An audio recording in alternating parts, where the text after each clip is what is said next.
नमस्कार, आप देख रहे हैं भारत लाइव। मैं हूं अभिषेक मिश्रा। बिहार विधानसभा चुनाव के नतीजे आ चुके हैं। 2005 से लेकर 2020 के विधानसभा चुनाव के नतीजे आने के बाद ऐसा कभी नहीं हुआ जब एनडीए खेमे में सरकार गठन को लेकर इतना सस्पेंस हो। नीतीश कुमार का मुख्यमंत्री बनना तय है और आज एनडीए की बैठक में नीतीश के नाम पर मुहर भी लग जाएगी, लेकिन डिप्टी सीएम पद को लेकर सस्पेंस बरकरार है। कयास यह है कि इस बार सुशील मोदी की जगह बीजेपी दूसरे चेहरे को यह मौका देने जा रही है। यही नहीं, बीजेपी कोटे से जो विधायक मंत्रिमंडल में शामिल होंगे उसमें बड़ा बदलाव दिखेगा।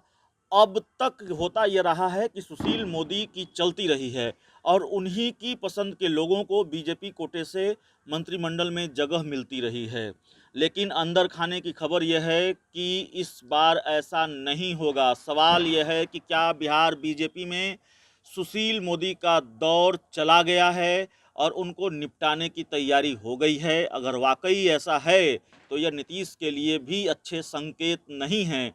नीतीश से बेहतर शायद कोई नहीं जानता कि जब बीजेपी में बड़ा बदलाव होता है या बीजेपी नए दौर में प्रवेश करती है तो इसका नुकसान क्या है। नीतीश ने कई बार इसकी कीमत चुकाई है। थोड़ा पीछे चलिए, भाजपा में अटल आडवाणी का दौर खत्म हुआ और मोदी शाह युग की शुरुआत हुई तो नीतीश को बीजेपी का साथ छोड़ना पड़ा। नीतीश शायद जानते थे कि मोदी शाह वाली बीजेपी में वे फिट नहीं हो सकेंगे। हालांकि राजनीतिक मजबूरियों ने उन्हें फिर बीजेपी से दोस्ती गांठने पर मजबूर किया या फिर मोदी के नाम से बिद के नीतीश को बीजेपी ने सियासी ज़रूरतों ने मजबूर किया कि वो नीतीश को अपने पाले में लाए। नीतीश के साथ दोस्ती के बावजूद बीजेपी ने नीतीश को कई बार एहसास कराया कि यह अटल आडवाणी वाली बीजेपी नहीं है। चाहे तो वो पटना विश्वविद्यालय को केंद्रीय विश्वविद्यालय देने दर्जा दिए जाने का मामला हो, केंद्रीय मंत्रिमंडल में जेडीयू की हिस्सेदारी का मामला हो या फिर अन्य कोई दूसरे वाक्य हों, नीतीश को हर बार यह एहसास कराया गया कि यह मोदी शाह की बीजेपी है। कभी नीतीश यह तय किया करते थे कि बीजेपी के लिए नरेंद्र मोदी बिहार में प्रचार करेंगे या नहीं, लेकिन 2020 अलग रहा।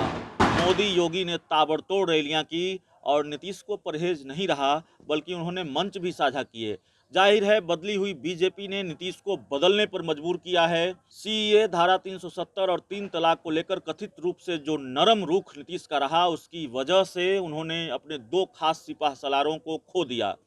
प्रशांत किशोर और पवन वर्मा ने जब नीतीश की नीतियों और उनके फैसलों पर सवाल उठाए, उसका विरोध किया तो वे पार्टी से बाहर कर दिए गए। अब सवाल यह है कि केंद्र के बाद अब बिहार बीजेपी में भी बड़ा बदलाव होने जा रहा है।